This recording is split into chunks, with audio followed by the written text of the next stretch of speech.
Hey everybody, it's Paul, president of New England Lean Consulting. Hey, I wanted to repost the video following this intro. This is from a workshop, a virtual workshop I did earlier this year regarding employee retention and engagement. Now, this is a workshop I probably taught almost 100 times, honestly, in the past 6, 7 years. This is a 1 hour version, so I didn't get to delve into a lot of the things that we do in the 4 and obviously 8 hour version of this, but I thought there were some really good nuggets in here. I got some good feedback from the folks who had taken the virtual course, so I thought it might be advantageous to put it up and maybe get some value out of it. So I hope you enjoy, and we'll talk to you soon. So a little bit about me. I'm the president of New England Lean Consulting. We're based here in Connecticut, just outside of Hartford. I won't read all this stuff to you. You can read it here as I'm talking. I'll just let you know I'm married. I have two daughters who are soon to be 15 and 12. We deal primarily with small to medium-sized organizations. We do lean consulting, quality management stuff like ISO. So yeah, we've been around since 2012, and life is good. I'd like to share a little bit of a fun fact. I've actually been on Shark Tank, the TV show. So quick little story. I did not pitch a product, unfortunately, not yet anyways. I run obstacle course races for fun. You can see kind of in the background of my office here, these are the medals that you get after you finish. So I've done it for almost a decade. And Rugged Maniac, which is based in Boston, was on Shark Tank. They got a deal with Mark Cuban, and it just so happened that they were in Southwick, Mass, which is where one of the races is, because they tour all around the country. They were there filming the update. So at the start of a race, they just got maybe 5 seconds worth of footage. So I made it onto the clip. So that's my claim to fame. So if this consulting thing doesn't work out, I guess I could fall back on my TV career. I like to start with something kind of funny. So I like these two cartoons. Obviously, right, the first one is an old Far Side cartoon. So you see these guys dragging the cart with square wheels, and somebody's got their solution, the round wheels behind them, and they just can't. They're too busy. I'll tell you, practically every client we have, if not every single client, is in that exact situation. They know that there's a better solution. They just don't have the time to enact it. The lower right one I thought would be apropos to share with us today. You can see profits and sales are declining. You could call that employee turnover going up. And right, what if we just don't change anything and something magical just happens, right? And we do that a lot. We think, hey, we'll just wait it out, or we all know the definition of insanity, right? Doing the same thing over and over and expecting a different result. I think we could also say not doing anything differently and expecting a different result. So here's your first pop quiz of today. So I'll give you a few minutes. I will mention too, I am here, even though you're watching a recording, I am here, I'm in the chat. So if you have any questions along the way, we'll probably have a couple of minutes at the end, not a lot, that we could do some Q&A. But if you have questions along the way or something doesn't quite make sense, please put it in the chat. I'm here. I'll be happy to expound upon anything, answer any questions, stuff like that. So I'll give you a couple seconds to read this. And then if you could throw up in the chat what your guess is, that would be great. And I'll say, please don't Google it. We're not in the room, so I can't watch you to make sure you don't cheat. So we're on the honor system here.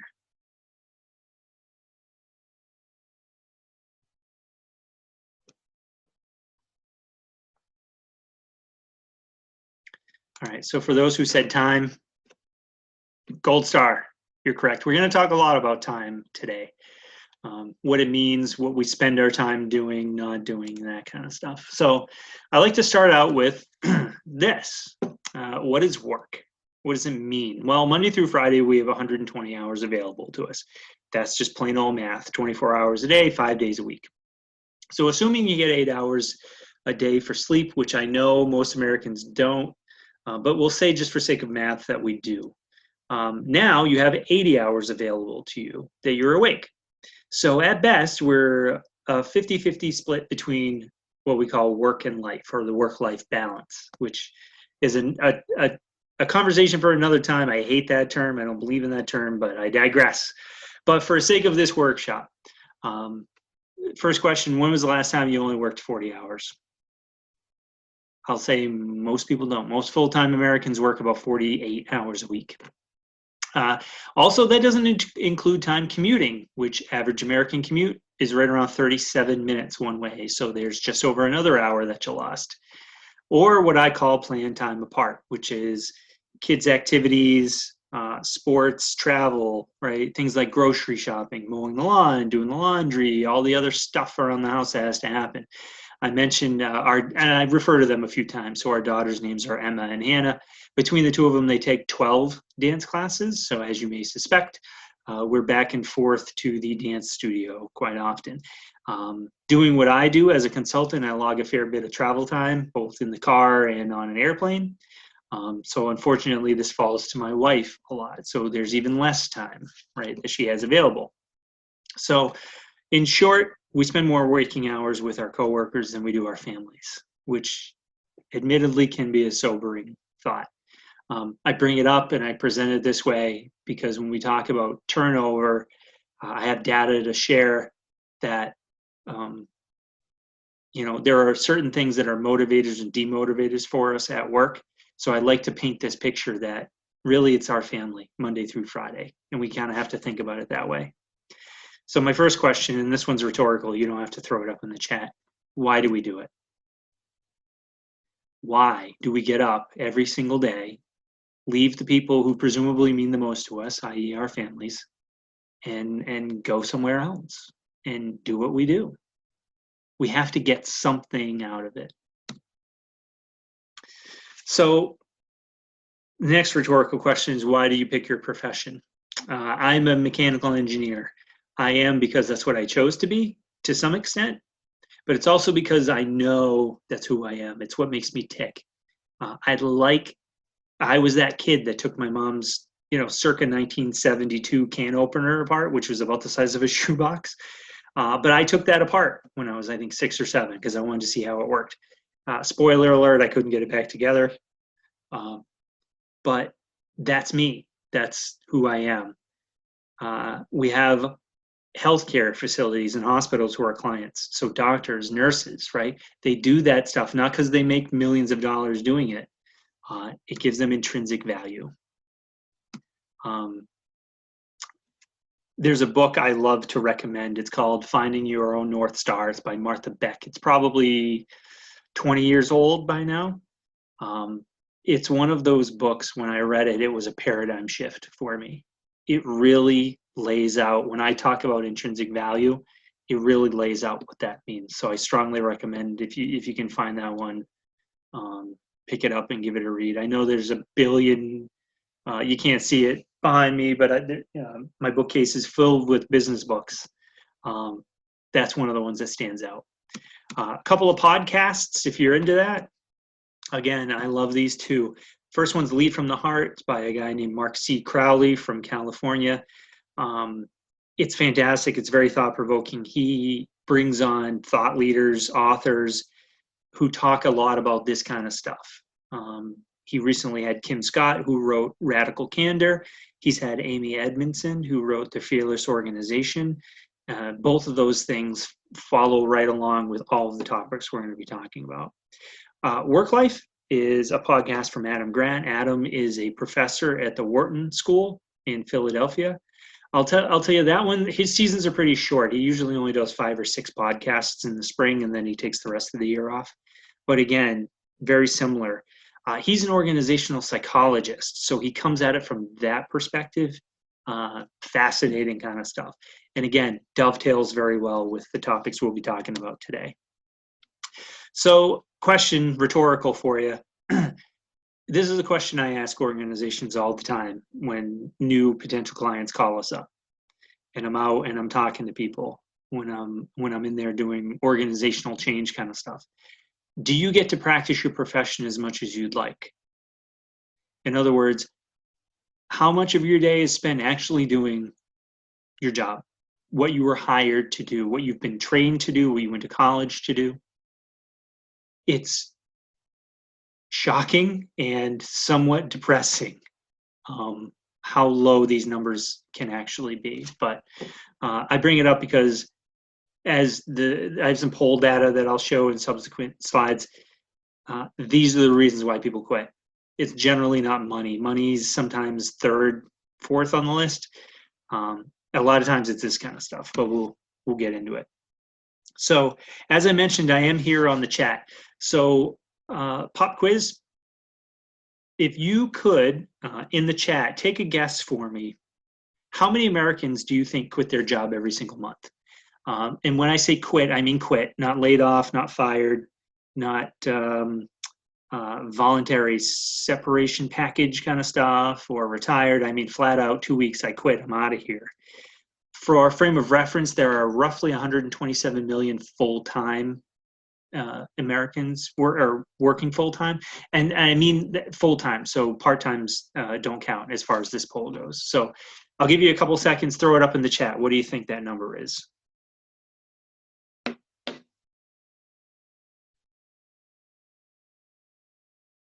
Okay, a few seconds.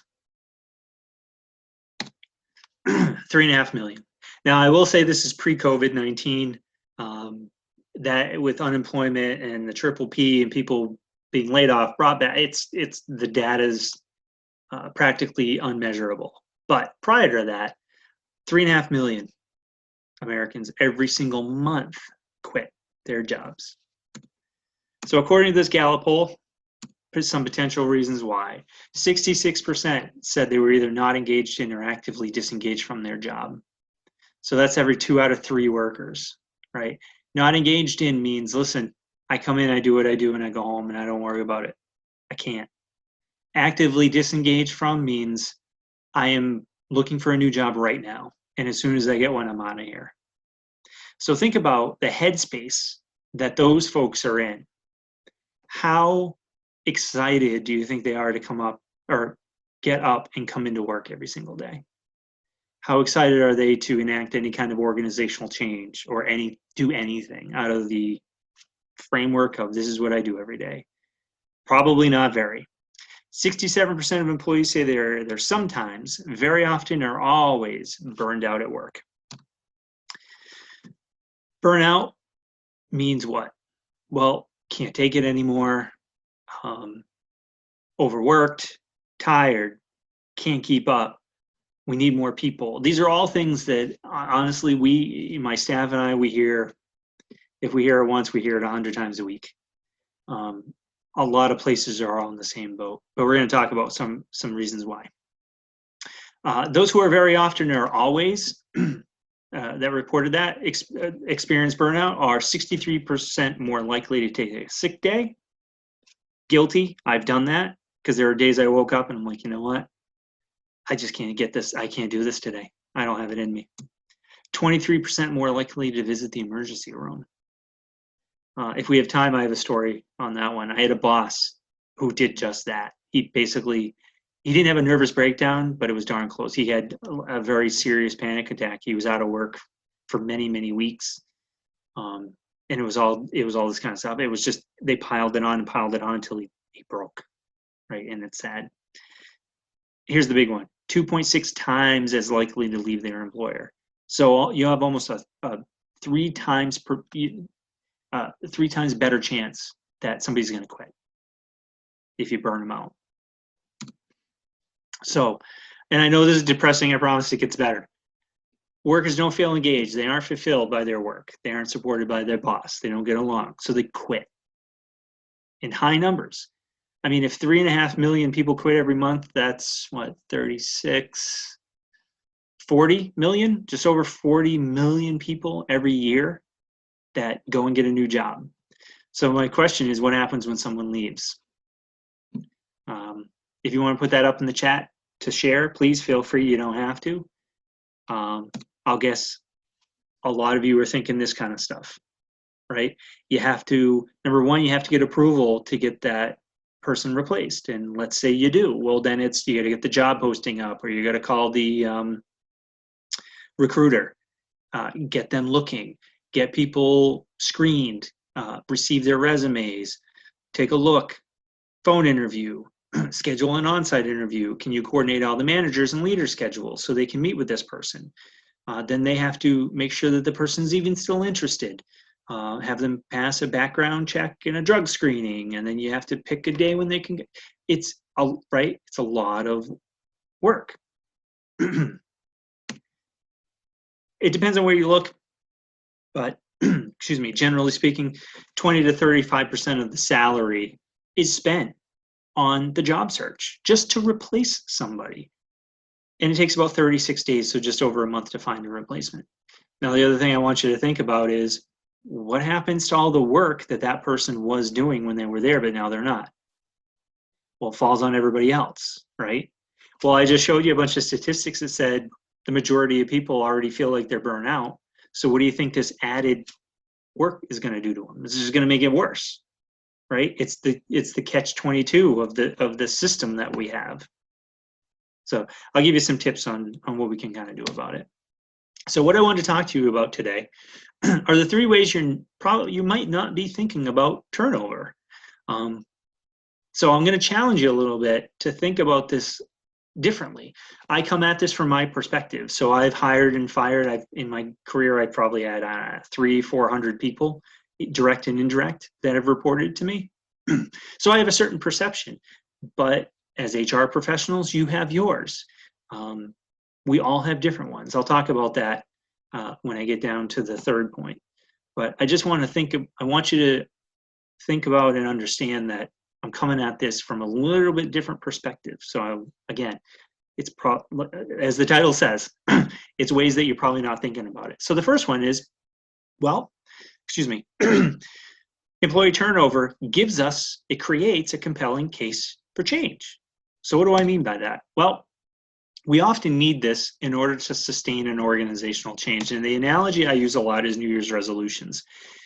We tend to have this annual mindset. We do budgets annually. We have performance reviews annually. We give raises annually.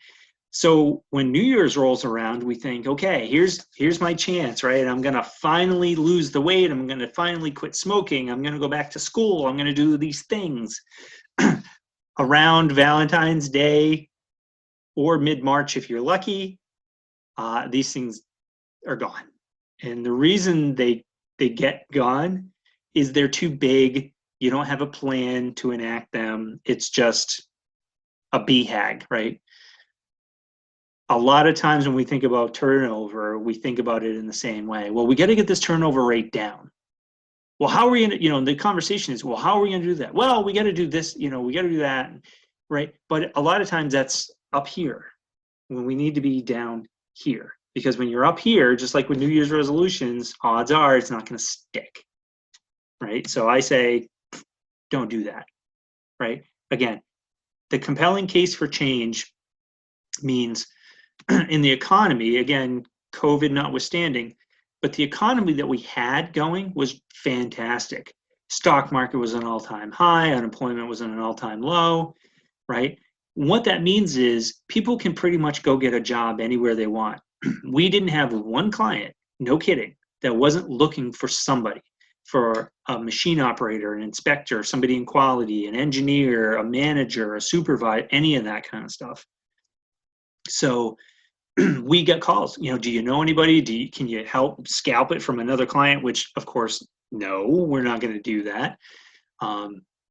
But what this does, what employee turnover rates do for us is it gives us data to point to say, hey, unfortunately, we'll say hypothetically, we have a high turnover rate.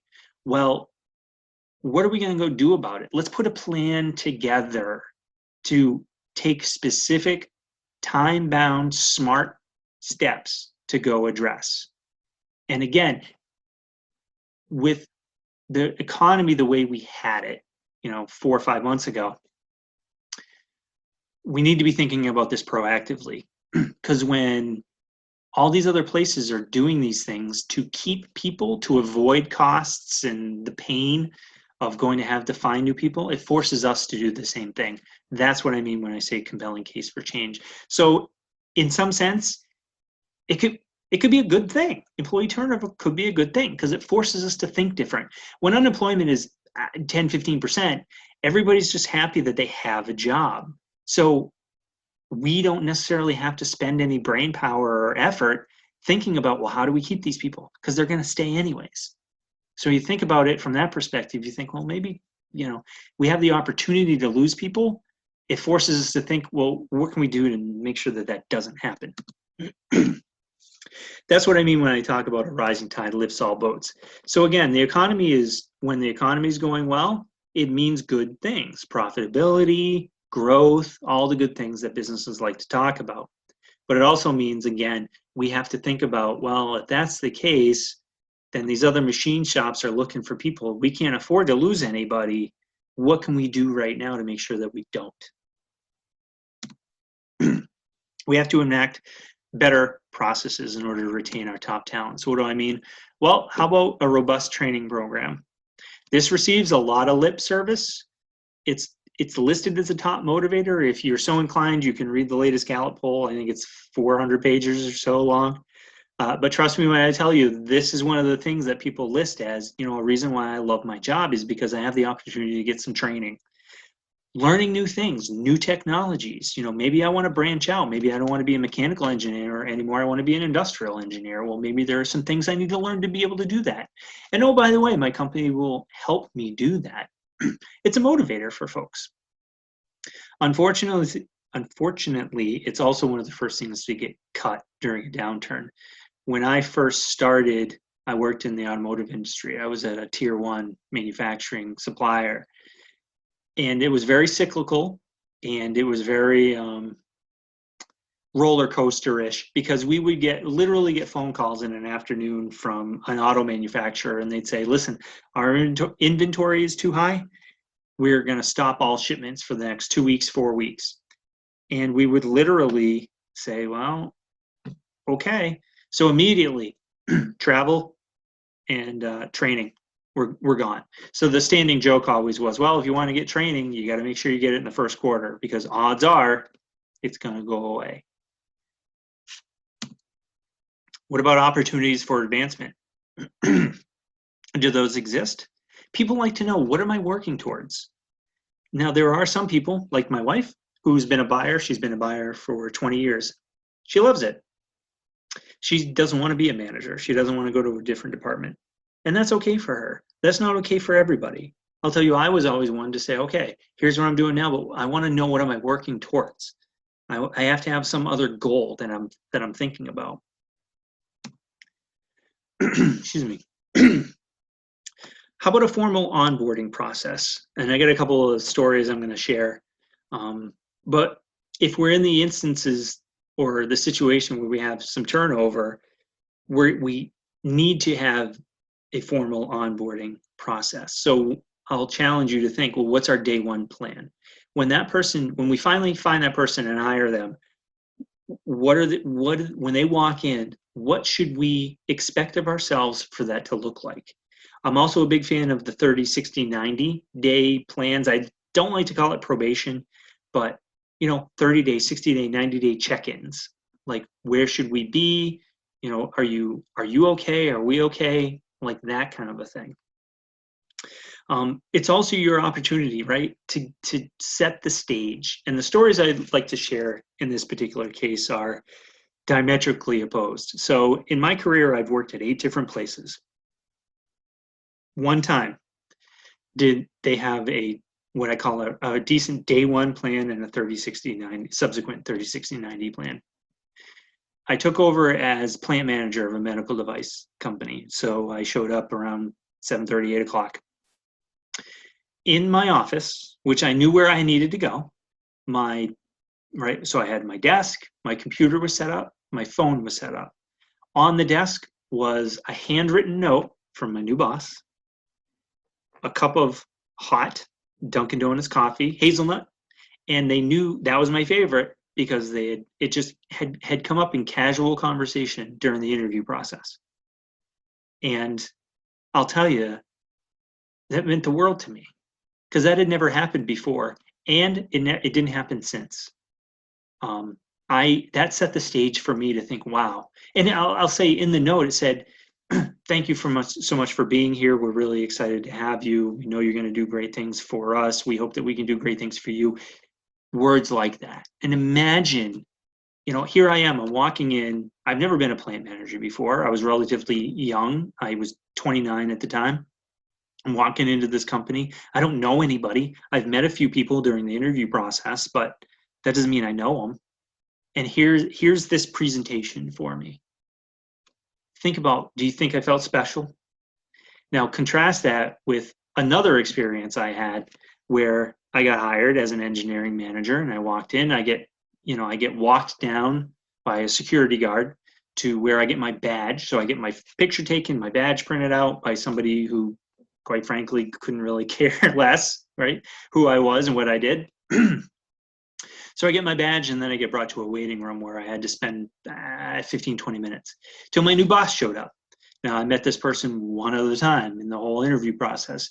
He walks me up to our department and says, well, we don't have all your stuff ready, meaning my computer, my login, my phone, any of that stuff. He's like, and I don't know where they want to put you, where they want to put you. So here's an empty desk. You can just squat here until we figure all this stuff out. How do you think that made me feel? I'll tell you, it wasn't special. 2 weeks went by, 2 whole weeks before I got computer, phone, all that stuff. And again, these folks knew I was coming. They had I gave a 4-week notice to my previous employer. So for a month, they knew I was coming, and they didn't pull all that stuff together. Again, these set the stage for expectations, and it gives your new employees the first clue. What's it going to be like working here?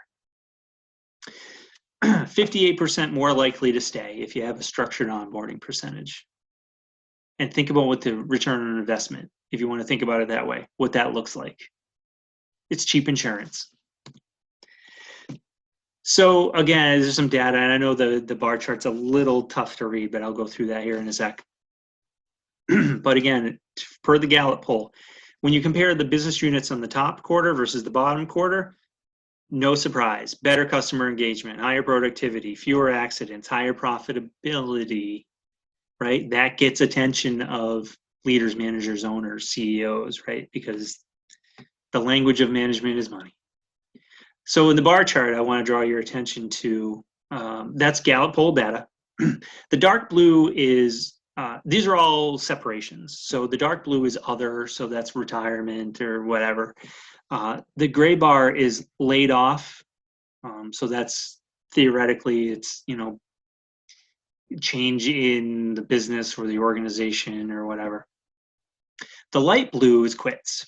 So you can see the gray and the dark blue pretty much stay pretty level throughout the years. Quits, increases.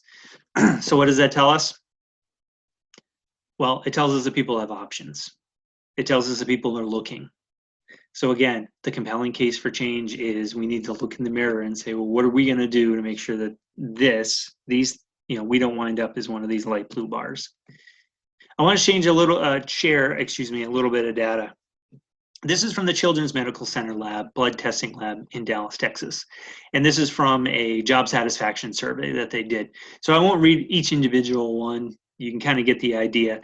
They enacted a lean, which is what we do, but it's really organizational change, continuous improvement. And I'll talk respect for people as the third point. But what I want to draw your attention to are some of the questions that they ask. I have the opportunity to do what I do best every day. I feel secure in my job. I'm satisfied with the lab as a place to work. I would recommend that other people come to work here. You can see the scores, before lean and then 1 year into their lean journey. So of course they all go in the correct direction. But what I want you to think about is how those employees felt. How do you think some of those folks felt initially? And then how do you think they felt 1 year after starting their lean program? Do you think they felt any different? Do you think they felt better?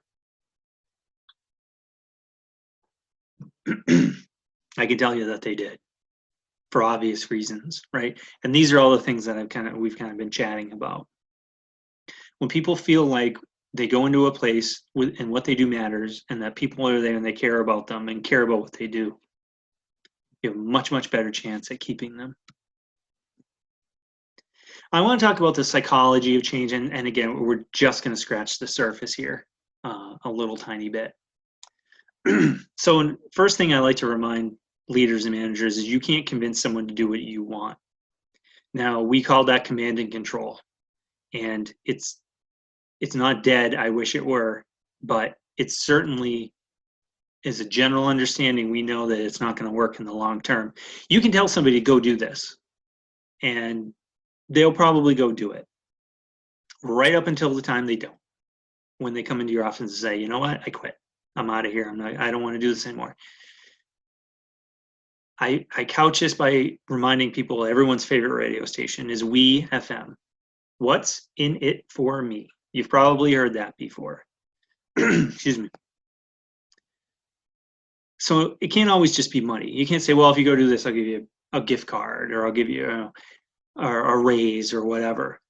Oftentimes, that's not really what people want anyway. I mean, granted, nobody's going to turn down free money, but a heartfelt thanks, eye to eye, say, you know what, Adam, Kara, I know you stayed late and we got the order out for our, I just wanted to let you know I really appreciate it. It means a lot to me that you did that.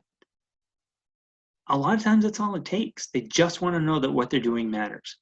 There were plenty of times, I'll say, that happened to me. And there are plenty of times where, I mean, I can think of a time that I stayed till 10 o'clock, sometimes past, just to get a certain thing done. Like, I'm thinking about this one time. We had a tour on a Monday, and we absolutely had to get this stuff cleared up. So I worked till 10 o'clock Friday night and a better part of the weekend, because we had a 4-star general coming through to do a tour first thing Monday morning.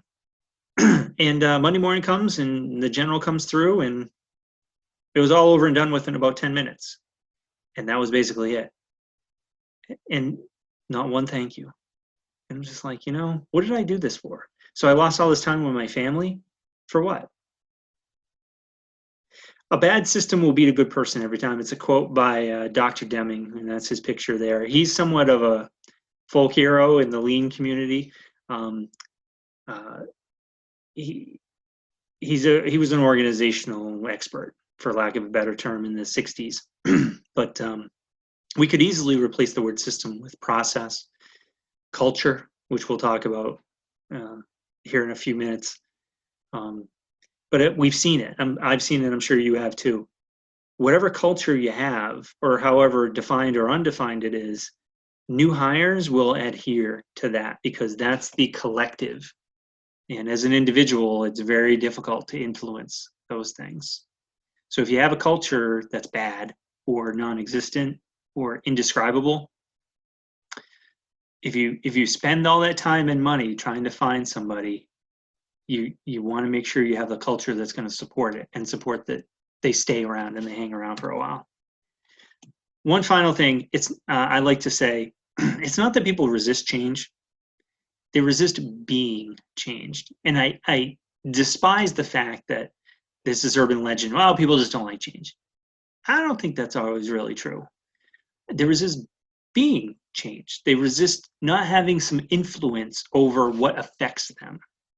And I think it's important for us to consider that when we think about work. Because again, we spend more time at work Monday through Friday than we do at home. So to go to a place, spend that much time, and have no say in what it is you do, how you do it, is demotivating.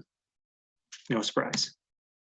So the second one, if you think about turnover rate, well, it enables us to find fit.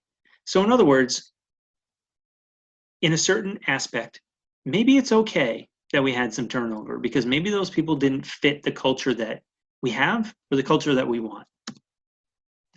So I like to talk about the mission, vision, and values of a company.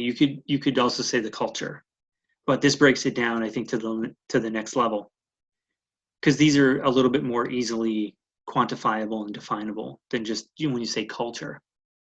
So this is a mission statement, and if you want, you can throw it up in the chat and take a guess whose mission statement this is. We strive to offer our customers the lowest possible prices, the best available selection, and the utmost convenience. It's Amazon.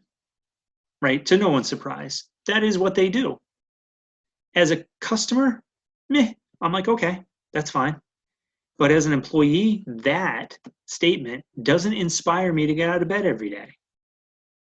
It just says, well, it's going to be more of the same today. I have another example, a couple of the quotes I want to share with you.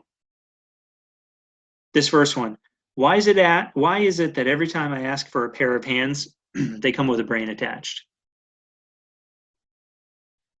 That was from my buddy Henry Ford. And I think we all know what he was able to accomplish in the Industrial Revolution and pumping out cars. Compare that with this quote. Why not make the work easier and more interesting so that people don't have to sweat? TPS is a system that says there's no limit to people's creativity. People don't go to Toyota to work. They go there to think.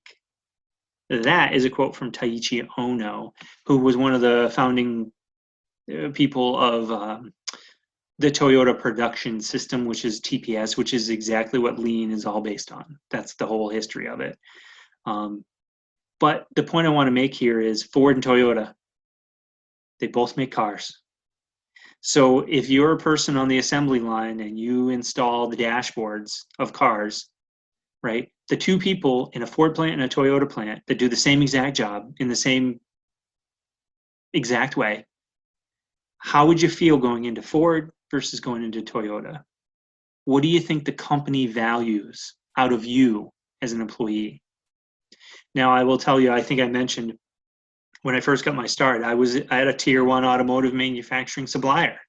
We supplied Ford and Toyota and Nissan and GM and Chrysler, basically everybody. Having been in these plants, I can tell you the difference in each value, culture, was just as different as these two quotes. And you could feel it. You could see it in the people's faces as they did their jobs. Well, you have to show you genuinely care. It should be a no-brainer, and it sounds like, of course, but we don't, as a general rule, we don't do it. At least the perception is that we don't do it. 40%, 4 out of 10 U.S. employees said they strongly agree that their supervisor or someone else at work seemed to care about them as a person. Only 40%. So that means 60% don't. They don't strongly agree. So they get up and they go to work and they think either, well, people here just don't care. My boss doesn't care, about me, about what I do. How motivating is that? Are they going to do their best work being in that headspace? So what if we put that ratio, if we double it, which I know that's a big jump, but I don't think it's a big ask. 80% of people that go to work to say, I care about you, I care about what you do, and that you're happy being here.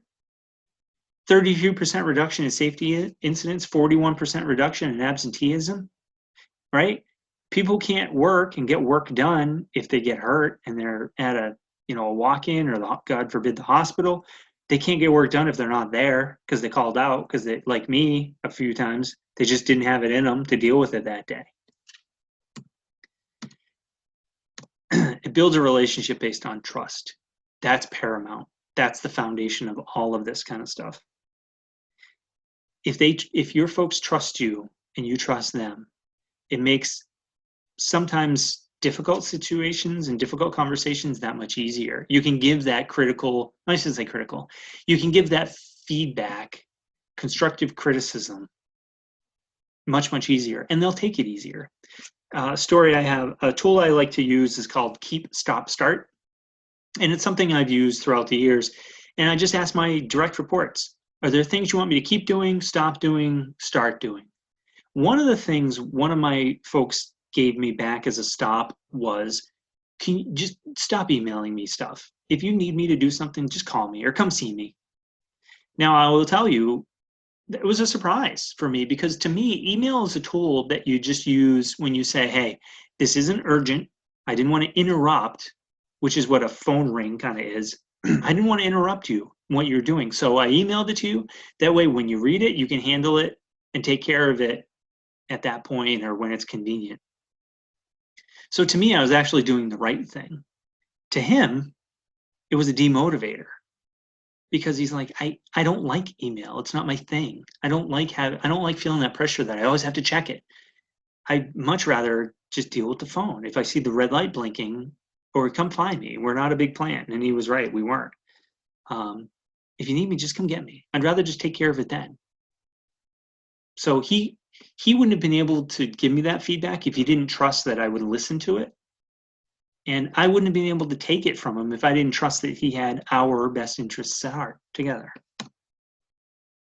A few bullets I want to throw in here because of the current situation like we're in right now. That's why you're watching a recording instead of us being in a conference room at the casino today.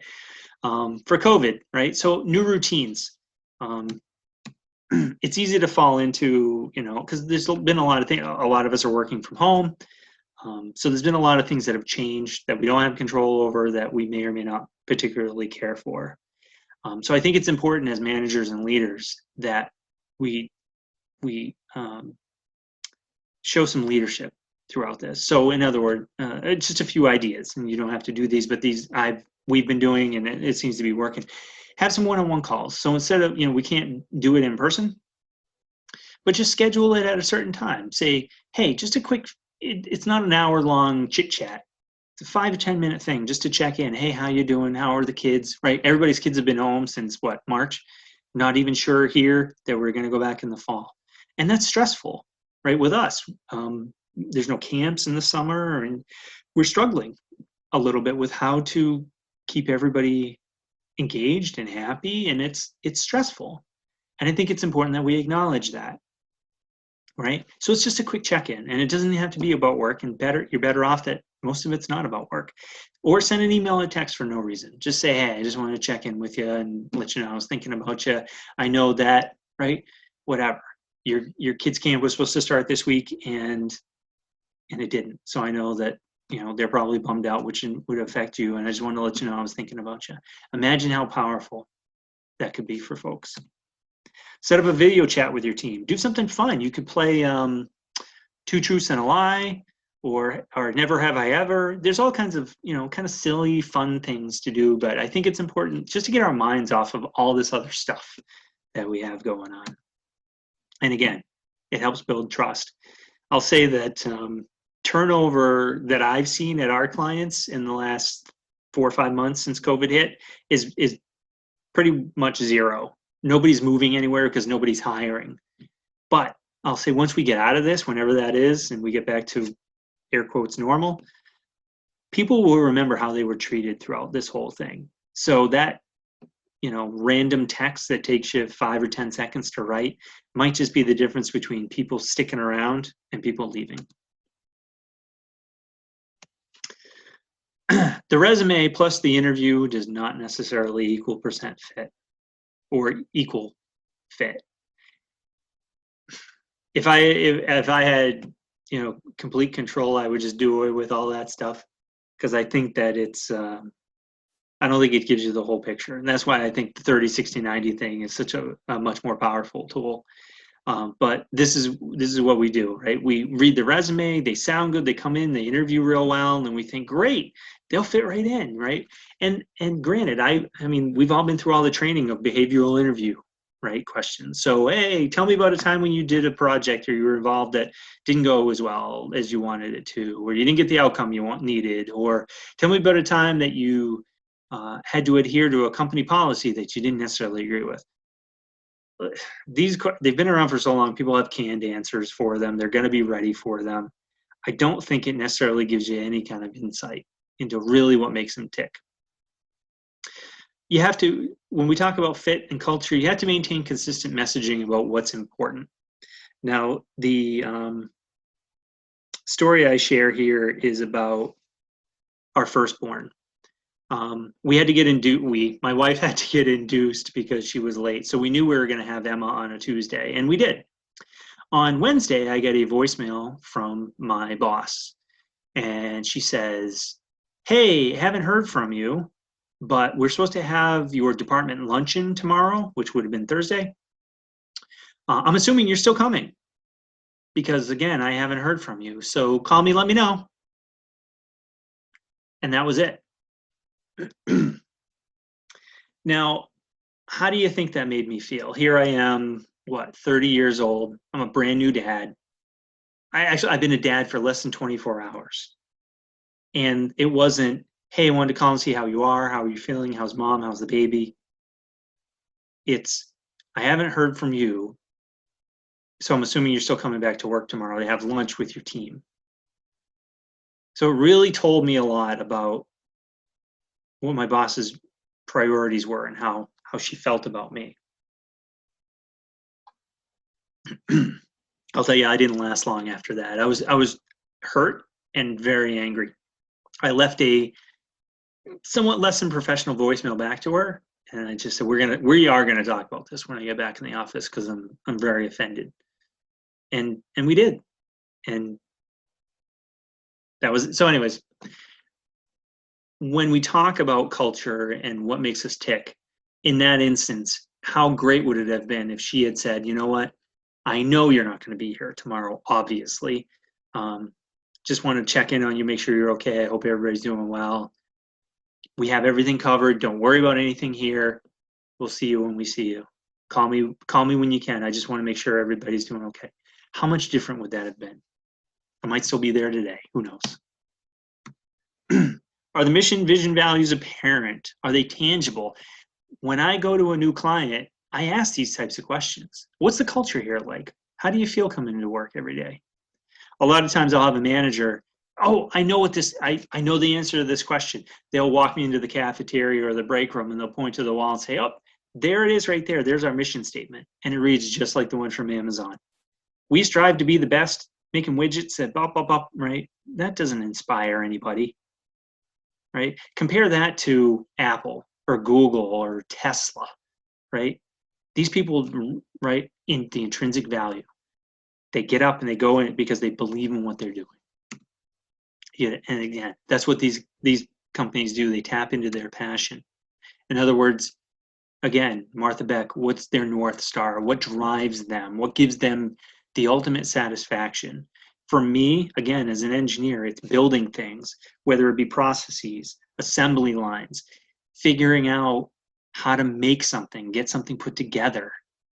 That's what gets my juices flowing. That's what I love to do.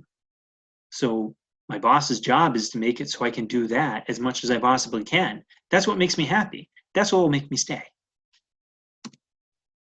Encourage managers to have regular one-on-ones. And again, in COVID time, we have to do that somewhat virtually. But I find that if you schedule it, it's what I call quiet time, where it's just you and that other person. Tell me about what's going on. How are you feeling? How is your job? Is there things are there things I can do for you? Is there training that you have identified that you want to go take? It's that kind of stuff.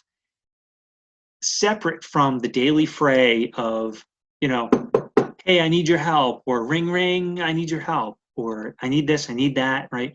All of these things that buy for our time all day long. You shut those things out for half an hour. Focus on the one thing, right? The one person. Let's tap into what are those passions. I'll tell you, and again, in my experience, it pays so many more dividends than just trying to do that on the fly. So encourage folks to schedule it in. I think it's important to train leaders on emotional intelligence. Even now, I mean, that terminology has been around for a while, but I don't see it happening. I also like the analytical tools. So whether you use predictive index, DISC, or even to some extent Myers-Briggs, I think it gives people valuable insight to understanding how they work, how their folks work, and what makes them tick, and how to make those two things match up. And you have to make sure there's two-way communication. That trust, again, has to be, how can I help you? Here's what I need from you, right? And it's about making sure that everybody's on the same page. So the last one is a leanism. So I will walk you through a little bit about what that means, but it supports respect for people. So when you think about turnover and what we can do about it to try to eliminate or minimize it, I like to talk about respect for people. So this House of Lean exists in various formats. You'll find it if you Google it. You have a billion image images pop up, but I like this one. So on the one hand, you have the continuous improvement, and that's just like it sounds. It's making things better every single day, little by little. It's also tools. It's value stream mapping, process mapping, 5S, Kaizen. If you've heard some of these things in your organization, that's what that is. Respect for people means it doesn't mean, well, I should say it doesn't mean everybody's nice to each other all the time, but it does mean we have a relationship based on trust, that I can give you feedback, you can give me feedback, both positive and negative, but I'm here to help you, and I'm giving you this feedback because I care about you. It also means engagement and empowerment. I won't recite all these bullet points for you. You can read them, but I will recite this quote from Steve Jobs because I think it sums it up pretty well. It doesn't make sense to hire smart people and tell them what to do. We hire smart people so they can tell us what to do. So in other words, the people doing the work know best. You have to ask them questions, listen to what they say. Unfortunately, we don't always do that. A lot of times we follow this approach. And I normally at this point, I'd say, stop me if you heard this one, but you can't because you're watching a recording. But usually it goes like this. Hey guys, hey shipping department, our on-time delivery is no good. I need it to be better. So I need you to figure it out. Here's what here's what you need to do. Do this, do that.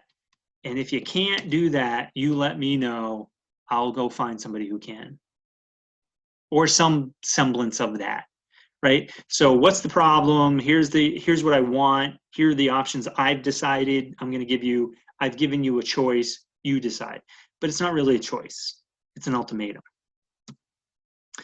Well, when I coach CEOs, owners, leaders, managers on this, sometimes I get resistance, I get pushback, and they say, Paul, I'm the manager, I own this place or whatever, right? This is my department. I have responsibility for this. And I say, yes, that's true. But you have the responsibility to make sure that that gets better, that the metric is met. It doesn't mean that you have to figure it out. And in fact, you shouldn't figure it out. The people who work here should figure it out because they know more than you, quite frankly. So you got to ask questions and listen. In other words, it's not a problem, it's a dilemma. A problem has a solution. It's like a math problem. 2 + 2 is 4. A dilemma means there's a plethora of possible solutions, and those could all work. It's a matter of what's going to work best for everybody. And that's what I mean by it doesn't have to work, it has to be workable. It's not a BHAG. It's not, hey, let's shoot for the stars and maybe we hit the moon and I'm still happy with that. It means everybody can understand this. We talk about it. I'll talk about what a shared outcome here is on the next slide. But there's always options, right? You have to get those things out. And the options I have are going to be different than the options that you have because my options are based on my perception, what I know. But that's incomplete data. That's only data of the stuff I know. You know something else. And I'm only going to know that if I ask. So that's what we do. We ask, guys, here's the issue. Our on-time delivery is not where we need it to be. Help me understand what's going on. Then you can have that open conversation. Well, boss, this thing keeps breaking down or what, it's whatever it is. Okay, great. Let's go fix those things. So you get a couple of residuals. Number one, the metric eventually will get met. But number two, you deposit into the emotional bank account with your people. You say, oh, Paul, yeah, he actually came out and he talked to us and we gave him some feedback and he listened. He actually did something about it. What a concept. That's what I mean when I talk about shared outcome, right? It's I get what I want, you get what you want. It's win-win, right? Everybody's happy. So ask questions first, then listen. Again, it sounds like a no-brainer. We all need practice, myself included, on doing that better. Maintain the focus on the shared outcome. So it's a matter of, hey, we're all going to win out of this thing. From a lean perspective, I'll tell you that people generally work less. They're less busy, but they're doing more value-added stuff. So they get what the company gets what they want. They get more parts out. They get less floor space taken up. They get better efficiency and happier customers and shorter lead times and all that good stuff. And at the same time, the people who are producing the work actually have to work less. They're not running around all day and stressed out. They come in and they have less overall work to do, but a greater percentage is value added. The story I tell here is from Dale Carnegie's How to Win Friends and Influence People. So they go to a dinner party, he and a friend, and the host is telling a story, and he says something like, "Oh yeah, as it says in the Bible, blah blah blah blah blah." And Dale pipes up and he says, "Well, that's not the Bible, that's Shakespeare." And the host says, "No, I don't think so." And Dale looks at his friend. He's like, "Well, you're a Shakespeare expert," which he did happen to be. And he said, "Isn't this Shakespeare?" And his friend says, "No, actually, he's right. It is the Bible." So Dale lets it go. So they're driving home later that night, and he looks at his friend and he's like, "Why did you throw me under the bus? You know it's Shakespeare." And the guy's like, "Of course I know. It's Hamlet, Act 2, whatever, third verse." He said, "But Dale, if I correct him in front of everybody, I'm going to make him look like an idiot. Do you really think we're going to get invited back?" That's the shared outcome. They get invited back. The host doesn't look like, right? He doesn't look bad in front of his other guests. Develop options together. And again, it should go without saying, but I'll say it one more time. Listen to the people who do the work. They know the best. Avoid coercion or manipulation. In other words, I was taught, and I don't do this anymore, to use things. Well, what do you think you could do to meet my expectations? Hey, Chuck, you've been late the last 3 days, but you need to be here at 8 a.m. So what do you think you could do to make sure that happens? Talk to him. Maybe he's got something going on. I had a guy whose car broke down. He would literally walk 4 miles to work in January in Connecticut in the pitch black dark. And yeah, he was getting to work late, but he was too proud. He didn't want to say anything to anybody that his car broke down. So he just walked to work. So if I had come down on him, would have been the absolute wrong thing to do. I'll tell you, we ended up figuring out a way that he could get a ride with somebody, and nobody had to know about it. Make choices that are mutually agreeable. In other words, that everybody can invest in. And when I say invest, I mean when you do buy-in. When I say buy-in, that's I'm selling you something and you agree with it. Investment is, let's get the problem out on the table and let's brainstorm, let's come up with something. And if you have ideas and we adopt those ideas, that's your investment, right? Because it was part you, part me, part all of us. So in summary, people come to work to feel productive, make a difference, learn and add value. I believe that in my heart. That's what drives us every single day to do what we do. From a lean perspective, I'll say, and it doesn't have to be lean, it can be any organizational change, but those things will happen. We can influence our culture, but you have to follow a process. It can't just be, well, let's just hope for the best, right? It's part tools, in my terminology, that's continuous improvement, and it's part culture, which is respect for people. You need both to be successful. And again, it's based on trust. That's how you influence these things.